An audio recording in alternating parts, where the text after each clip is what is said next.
Hello everyone, my name is Michael, and this is my journey to energy independence.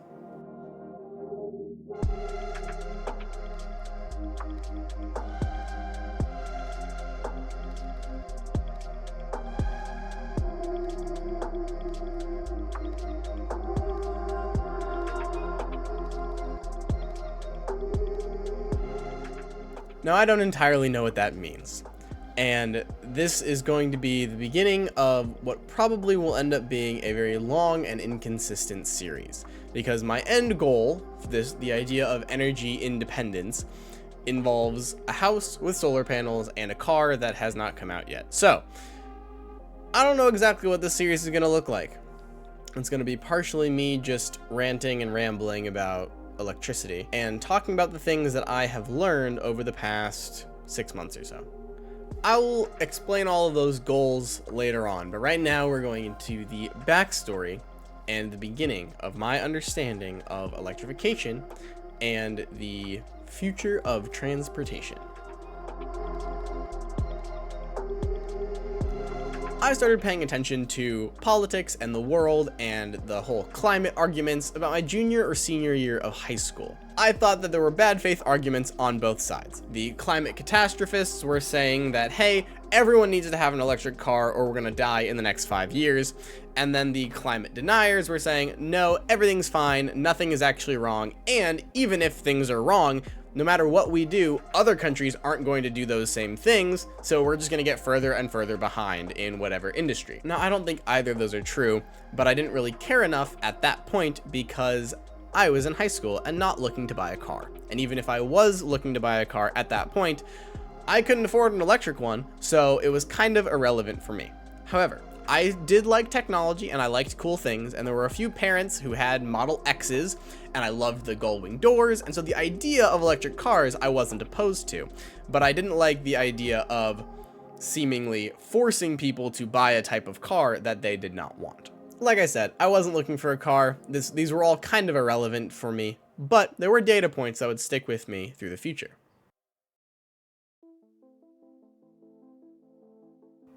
When I went to college in 2019, I went to a small campus in the middle of nowhere in Indiana.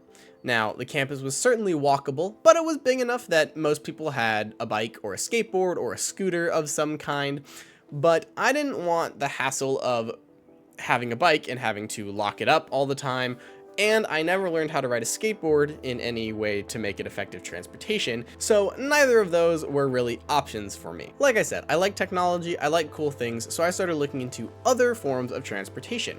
I started looking at one-wheels, electric scooters, e-bikes, various things like that. Even hoverboards, those were very popular at that point, but I didn't really know what I was looking at, so I was mainly focused on two different specifications: the overall range and the top speed. Like I said, it was small, I didn't need to be blasting through campus at high speeds, so e-bikes, kind of expensive for what I needed, and one-wheels, a little too skateboardy for my comfort level. So at the end of 2019, I got a Segway 9Bot S, which is obviously Segway brand, as made popular by Paul Blart, but it is a smaller version that is more portable, doesn't go quite as fast, doesn't go quite as far, but it was perfect for what I needed. Top speed of 11 miles per hour and a range that would last me all day, going around campus and even going into the town next to campus to pick up stuff or go to a restaurant. Segway does not make the 9Bot S anymore. You can find it online in other places, but I will include a link to their new S2 in the description below. And that was my transportation throughout most of college. I would bring it up to my dorm, it was light enough to carry it upstairs easily, and whenever I would go to class, it had a lock feature on the app that I would just park it next to the front door, lock it, and then it would be there when I got back. It was perfect for my use case. The only problem was that Indiana has some rough winters. So I was riding that thing in weather much colder than what it said to, and trying to max out the speed pretty much all the time. So I wore down that thing's motor and battery in those 4 years that I had it. By the time I graduated, it was telling me that I was going too fast pretty much every time I rode it, and the battery was struggling to last all day, whereas originally I could go a couple days before I had to plug it in. But I graduated. I immediately got a job in Tennessee and had to move out there. Now, I still did not have a car, and so I was trying to find an apartment that was close enough that I could ride my Segway or something similar. There were a lot of people I noticed who had electric scooters. There was a big bike community around there. I found an apartment just a couple miles away from where I work. I found some paths that were great for the Segway, but again, the degradation was real, and it was becoming more of a hassle to get to work than I was a fan of. So I started looking for things again. Once again, looked at one wheels, looked at e-bikes. Again, there were a lot of e-scooters in the area, but like I said, I like to be unique. I like to be different.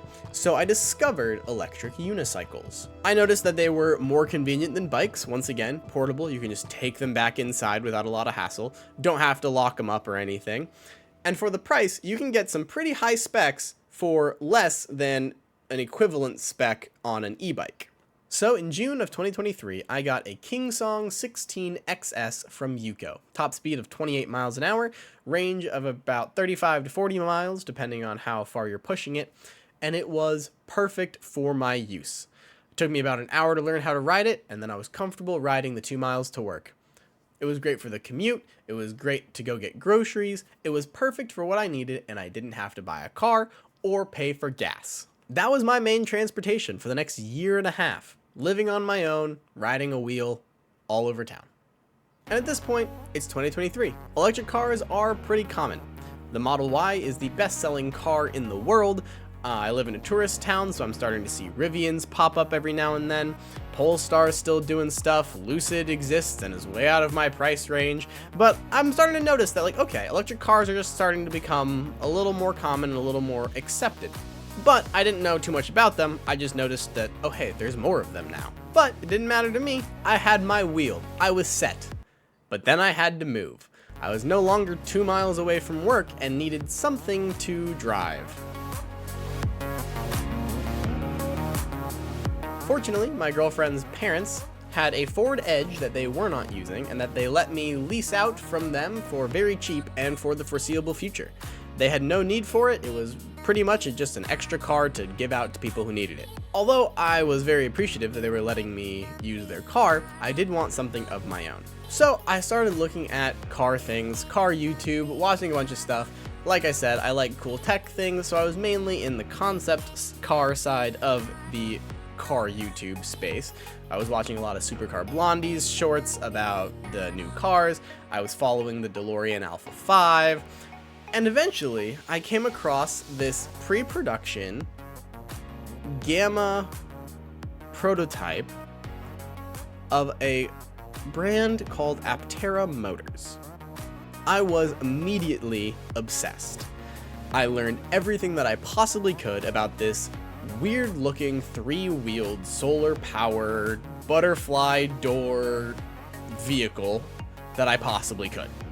Started watching some YouTube channels like Aptera Owners Club, like Tailosive EV, and started really learning more about electric cars in general that I had no idea about. And so I decided that I should get an electric car. And although I was starting to learn, I didn't know what I didn't know. Although I knew about other brands like Rivian and Lucid, in my head, Tesla was still the be-all end-all of electric cars. Again, Model Y, best-selling car on the planet. That's pretty insane. So, Tesla was my only thought. So I started looking around, test drove a Model Y. There was a really good deal really close to me. So in December of 2024, with the help of my parents, I bought a 2021 Tesla Model Y. As I learned more about the Aptera, I learned more about efficiency, learned more about battery chemistry, about charge curves, the efficacy of solar, aerodynamics, all sorts of things that I had never really considered with cars. And it also started really changing how I view transportation in general. I'm gonna make a video all about Aptera, I'm sure, but basically it's a 2-seater car. Some of the pushback on the Aptera is that no one buys 2-seaters anymore. People are wanting 5-seaters, people are wanting bigger cars, no one wants this small 2-seater thing. But I learned some more data, I learned some more stats. Again, I'll get into that later. I'll make a video specifically about how the Aptera has changed my views on transportation. But in my head, I thought, okay, the Aptera will be the daily commuter. That'll be what we use to get to work, etc. Right now it's only me and my fiance. We don't need 5 seats. It'll just be me and her in the Aptera going to and from work. Great. And the Tesla will be the family car, taking the kids to school once we have kids, if obviously we need 2 cars, whatever. But the Tesla will be the family car, and then we'll have the Aptera as our 2-seater daily commuter. And so for the first time, pretty much ever, I had some sort of 5-year plan that included 2 electric cars and a goal of having a house with solar. Now, being in the Aptera and now the Tesla space, just kind of the electric vehicle space as a whole, I have learned way more since I got the Tesla, to the point that I don't know if I would have gotten a Tesla if I had known these other things. I don't regret getting the Tesla at all. It's amazing. I love the car.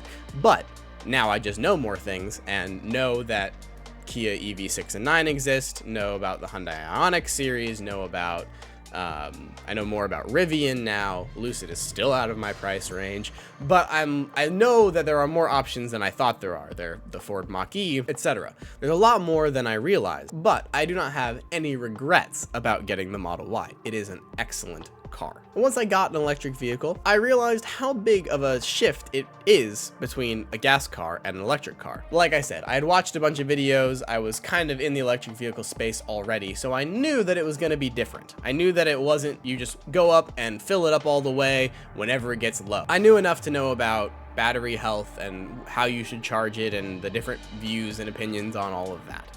So I would plug in at my apartment. There was an outlet that was connected to our unit that ran right outside, so that was perfect. I would plug in at home, charge it up to around 50 or 60%, drive to work, come back, plug it back in, and even on level 1 charging, it was filling up more than I was using during the day.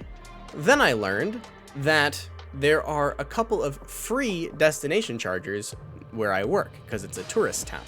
So I stopped plugging in at home, and once a week or so, charge at those free destination chargers and ride my EUC from the charger to work.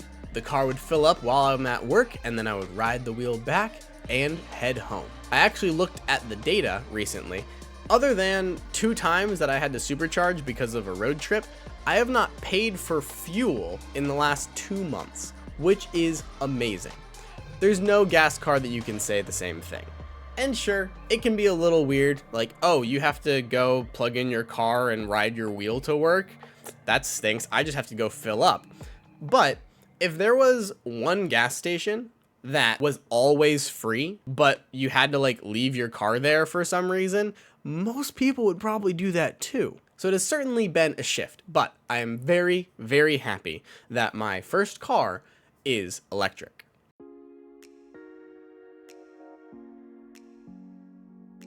So that's how I use my current electric car. And eventually, hopefully in the next 5 years or so, I will also pick up an Aptera, which I will not have to charge at all because it will charge mainly from its own solar panel. And because I'm so obsessed with electric vehicles at the moment, I've also started getting ahead of myself and looking into electric motorcycles. Now, I don't even have a motorcycle driver's license, but I like the idea of electric, I like the idea of the freedom, and even the wheel feels really fun and really freeing, and I love the idea of motorcycles. So I'm already getting ahead of myself and looking at those, even though I know that the next vehicle I'm going to buy is the Aptera. Once again, I'll make another video with all of the details about the Aptera that I know, what my thoughts are on it, but for right now, basically, they should be out in the next 5 years, and that's going to be the next thing I buy. If something happens and they're not out in the next 5 years, maybe I'll get an electric motorcycle. No idea. We will see. But that brings me back to the beginning. I started this off by saying the journey to energy independence. I don't entirely know what that means, but I have a goal. I have an idea. I have an ideal that at some point in my future, I will have a house with a solar carport, maybe a solar roof of some kind. I don't know, but at least a solar carport with enough solar to charge the Tesla and an electric motorcycle if I happen to get that at that point, while the Aptera sits just beyond the shade of the carport charging itself. And that is my idea of energy independence. If the solar is enough to fill up some sort of house battery and then use that mostly, then that would be great too. But again, I don't know what it's gonna look like. I don't know how long it's gonna take. I don't know what the price of any of that will be at the time that I'm looking at actually doing any of it. And I hope this series, no matter how inconsistent or how long it has to go on, will follow that journey from right now with a Tesla Model Y and a Kingsong 16XS, hopefully to a fully solar powered house with a fully solar powered car and a car with integrated solar panels. How much of this will happen? I don't know. But again, that's the journey. So, thank you all for watching. Please give a like if you enjoyed. If you're interested in this journey, please subscribe. If this gets really popular, maybe I'll put it on its own channel. I don't know. But if you want to see some of the other random things that I have done in the past, check out the rest of my channel. Like I said, I'm going to make another video about Aptera specifically, and maybe in that one, and maybe in another one, I'll talk about how the Aptera has changed my view on transportation completely. If any of that sounds interesting, please subscribe. Comment down below if you have any thoughts or questions about anything that I've talked about. If you have your own experience with electric unicycles or other PEVs, please drop them down below. If you have any questions about electric vehicles or about Aptera or whatever, drop them down in the comments. Thank you so much for watching and for going with me on this journey. I will hopefully see you in the next installment. See ya.